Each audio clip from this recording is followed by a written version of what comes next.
سميث. اوكي، فانت هتاخدي البار، طبعا اتاكدي ان انت شلتي الاوزان كلها من البار.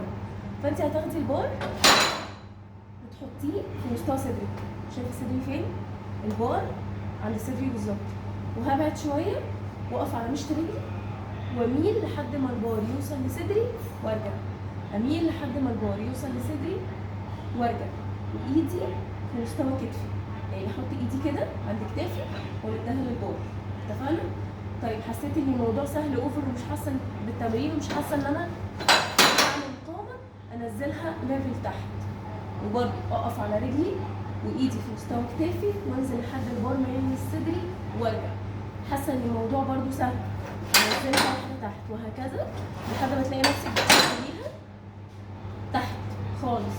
ترجعي ورا تقفي على مشط رجلك وبرضه ايدك في مستوى كتفك كده، وانزل لحد البار ما يلمس صدري وبوش لفوق. بس كده.